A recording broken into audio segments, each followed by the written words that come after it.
अस्सलामुअलैकुम, this is me वजाहत हुसैन और आप देख रहे हैं हमारा YouTube channel mister Wajahat. Welcome to क्रियो क्लास लेक्चर नंबर 2।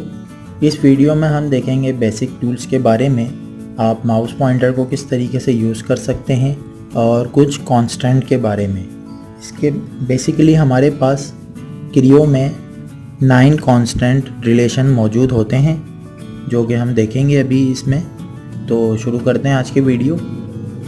सबसे पहले एक वर्किंग डायरेक्टरी को सिलेक्ट कर लेते हैं। मैंने आपको बताया था वर्किंग डायरेक्टरी को यहाँ से आप सिलेक्ट कर लें। आप कोई भी एक फ़ाइल यहाँ से सिलेक्ट करके उसके ऊपर आप क्लिक कर सकते हैं। तो ये एक डॉट फाइल क्रिएट करता है। डॉट फाइल के अंदर ये सारी आपकी फाइल्स को रखता है। उसके बाद आपने यहाँ से न्यू पार्ट को ओपन कर लेना है। मैंने आपको बताया था हम सबसे पहले पार्ट के ऊपर सीखेंगे, इसी के ऊपर हम लेआउट और स्केचिंग सीख लेंगे। और यहाँ से आपने डिफ़ॉल्ट टेम्पलेट के ऊपर अनचेक कर देना है और यहाँ से ओके कर देना है। तो ये हमारे पास जो डिफ़ॉल्ट टेम्पलेट हैं वो यहाँ पे शो हो गए हैं। तो बेसिकली ये यूनिट्स होते हैं। तो हमने यहाँ से मिलीमीटर न्यूटन पर सेकंड को ले लेना है और हम पार्ट के ऊपर इस पर काम कर रहे हैं और सॉलिड के ऊपर काम कर रहे हैं। तो यहाँ से हमने ओके कर देना है। तो ये हमारे पास फाइल ओपन हो चुकी है। यहाँ पे जो हमारे पास आता है ये हमारा मॉडल ट्री कहलाता है। इसके ऊपर जो भी हम काम करते हैं, जो भी हम इसके ऊपर टूल्स को यूज़ करते हैं, वो सब यहाँ पे इसके ऊपर शो हो रहे होते हैं।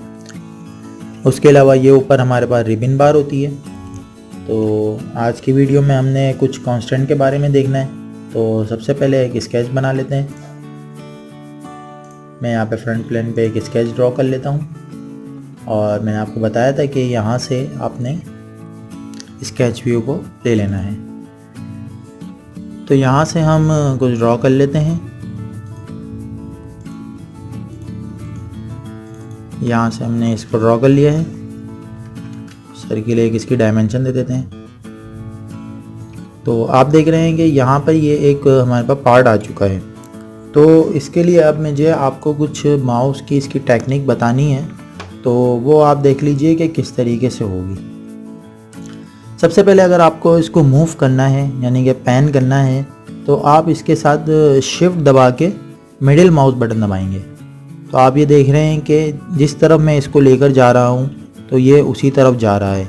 अगर मेरी स्क्रीन छोटी होती है और मैं इसको साइड पे करना चाहता हूँ तो ये देखें ये इस तरीके से मूव होगा। इसको आपने शिफ्ट के साथ मिडिल माउस को क्लिक करना है।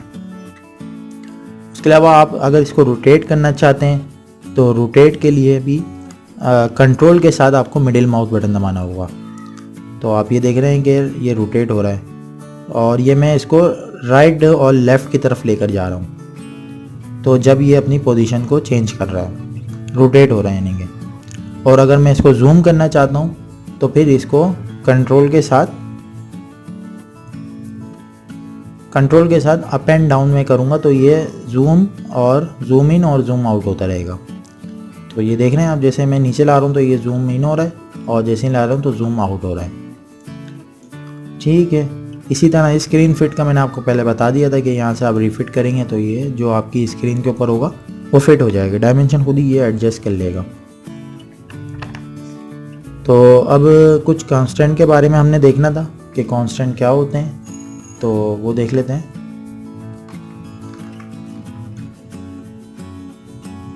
कांस्टेंट का हमारे पास यहाँ पर एक ये ऑप्शन है, आप यहाँ से भी देख सकते हैं जो भी आपने कांस्टेंट इसके अलावा अगर लगाने हैं। तो ये हमारे पास कांस्टेंट होते हैं। पहले आप ये इसको नोट कर लीजिए। Vertical, horizontal, perpendicular, tangent, mid point, coincident और सिमेट्रिक। इसी तरह इक्वल होता है और पैरेलल। तो ये हम यहाँ पे अभी आपको करके भी दिखाएंगे कि किस तरीके से ये होते हैं। तो सबसे पहले मैंने एक लाइन टूल लिया। लाइन टूल से आप ये देख रहे हैं जैसे ही मैं अगर इसके ऊपर हॉरिजॉन्टली लाइन कोई बना रहा हूँ तो ये मुझे पहले ही यहाँ पे एक H लिखा हुआ आ रहा है यहाँ पर। तो H यानी कि हॉरिजॉन्टल इसके ऊपर कांस्टेंट लगा हुआ है। अगर इसको मैं अगर ज़रा सा भी एंगल में ले आऊँगा तो यानी कि ये अभी लाइन मेरी हॉरिजॉन्टल नहीं है। बिल्कुल जब मैं इसके ऊपर स्ट्रेट चलाऊँगा तो जब यहाँ पे हॉरिजॉन्टल यहाँ पे कांस्टेंट आएगा। तो ये एक पहला कांस्टेंट है हमारा इसके अंदर।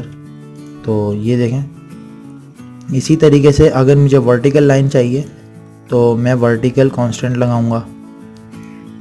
देखें, अगर मैं ज़रा सा भी टेढ़ा कर देता हूँ तो ये नहीं आएगा, और जैसे ही मैं यूँ करता हूँ तो आप ये देख रहे हैं कि यहाँ पे V आ रहा है, तो यानी कि वर्टिकल कांस्टेंट को ये शो कर रहा है।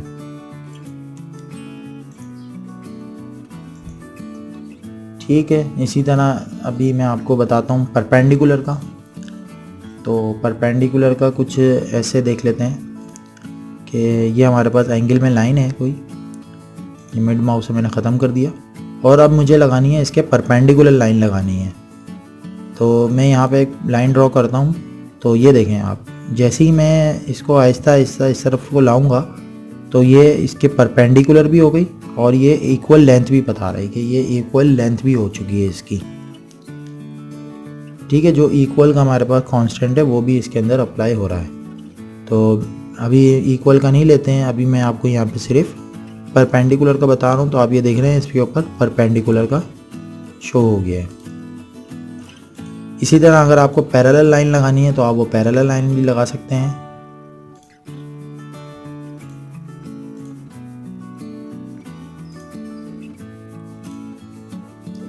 पैरेलल लाइन के लिए आपने यहाँ से एक कांस्टेंट ले लेना है, और ये देखें आप, जैसे ही आप इसको स्ट्रेट करेंगे तो ये एक पैरेलल उसमें आ जाएगा, और आपको इक्वल लेंथ के ऊपर भी ये बताएगा।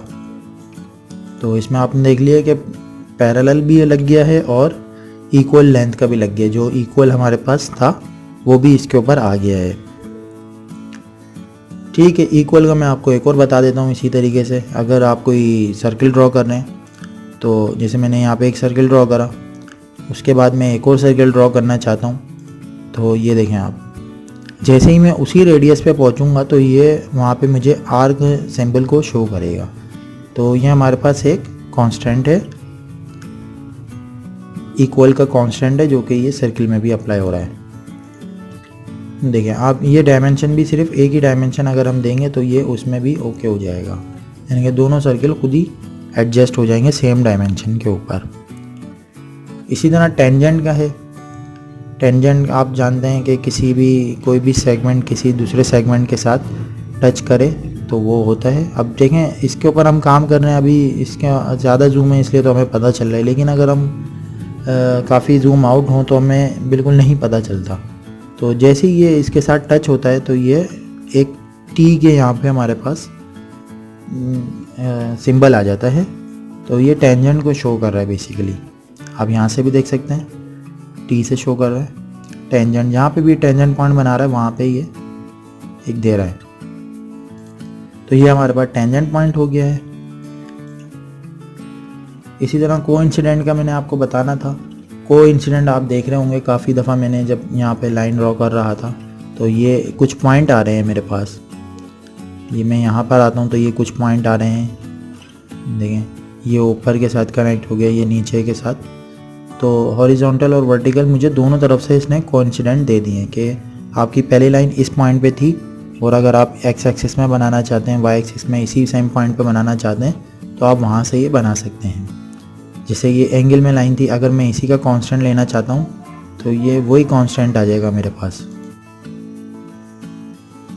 वही कांस्टेंट मेरे पास आ जाएगा, और मैं यहाँ से लाइन ड्रॉ कर सकता हूँ बिल्कुल सेम उसके अंदर। ठीक है, ये तो कुछ था कोइंसिडेंट का। और मिड पॉइंट रह गया। मिड पॉइंट का मैं आपको बताता हूँ मिड पॉइंट किस तरीके से आप लेंगे। हमें कभी ज़रूरत पड़ती है कि मिड पॉइंट से हमें लाइन लेनी पड़े, तो हमें फिर वो लाइन को लेंथ करना पड़ता है, उसकी जो है डायमेंशन लेनी पड़ती है। तो ये देखें, आप इसी लाइन के ऊपर चलते रहेंगे तो यहाँ पर आपको एम का शो कर रहा है सिंबल, तो ये बेसिकली मिड पॉइंट को शो कर रहा है। ये इसके कांस्टेंट होते हैं। तो देखें आप, ये कांस्टेंट आ गए। इसी तरह बार बार ये इसके जो कोइंसिडेंट होते हैं उनको भी शो करता रहता है ये। तो ये थे इसके 9 कांस्टेंट हैं इसके। आप इसको रिपीट कीजिए, यूज़ कीजिए इसको। आपने अब तक क्रियो को इंस्टॉल तो कर लिया होगा, और उसके बाद इसको शुरू कीजिए। और कोई भी मसला आता है तो आप वो हमसे पूछ सकते हैं, कमेंट कर सकते हैं। डिलीट करने के लिए मैंने आपको एक बताया थी पहले, अगर आपको कोई भी पॉइंट डिलीट करना है तो आप सिंपल उसके ऊपर क्लिक करेंगे और ये डिलीट हो जाना है। तो ये हमारे पास थे कुछ कांस्टेंट थे, और मैंने माउस को भी यूज़ करने का आपको बता दिया है, आपने माउस किस तरीके से यूज़ करना है। माउस की सिलेक्शन और टूल को यूज़ करने के बारे में मैंने आपको बता चुका हूँ कि किस तरीके से वो बनाना है। सबसे पहले आपने कोई भी टूल लेना है, मैं यहाँ पे लाइन टूल ले लेता हूँ। लाइन टूल आपने यहाँ से सिलेक्ट कर लेना है, और फिर उसके बाद आप स्क्रीन पर आएंगे तो आपने यहाँ पे लेफ़्ट क्लिक जैसे ही आप करेंगे तो ये सिलेक्शन इसकी शुरू हो जाएगी। इसकी सिलेक्शन हमारे पास ये शुरू हो जाएगी, और ये सिलेक्शन जब तक ख़त्म नहीं होगी जब तक आप दूसरा लेफ़्ट क्लिक नहीं करेंगे। तो जैसे ही आप लेफ़्ट क्लिक करेंगे ये सिलेक्शन ख़त्म हो जाएगी। लेकिन टूल की कमांड अभी भी हमारे पास हैगी, अभी भी टूल की कमांड हमारे पास मौजूद है। अगर आप इसको ख़त्म करना चाहते हैं तो आप मिड पॉइंट बटन जो माउस का है उसको आप यूज़ करके इसको ख़त्म कर सकते हैं। तो ये आपकी यहाँ से सिलेक्शन ख़त्म हो जाएगी, लेकिन टूल अभी भी हमारे पास रहेगा। जब एक दफ़ा और आप मिड पॉइंट को दबाते हैं, मिड माउस बटन को दबाते हैं आप, तो ये सिलेक्शन ख़त्म हो जाती है। और अगर दोबारा हमें चाहिए तो हम यही टूल लेते हैं। फिर ये देखें आप, ये यहाँ से कॉन्सिडेंट हमारे पास आ रहे हैं, तो ये इस तरीके से आप यहाँ पे इसके ऊपर वर्क कर सकते हैं। तो उम्मीद करते हैं आपको वीडियो हमारी पसंद आ रही होंगी क्रियो क्लासेस की। अगर आपको हमारी वीडियो अच्छी लगी है तो हमारी वीडियो को लाइक कीजिए, अपने दोस्तों के साथ शेयर कीजिए और हमारे चैनल को सब्सक्राइब कीजिए, ताकि आप आने वाली वीडियोज़ को हासिल कर सकें। और इससे पहले अगर आपने लेक्चर नंबर 1 अटेंड नहीं करा है तो आप उसको भी देख लीजिए, ताकि आपको एक सीरीज़ में इसको समझना आ जाए। तो मिलते हैं नेक्स्ट क्लास में। अल्लाह हाफिज़।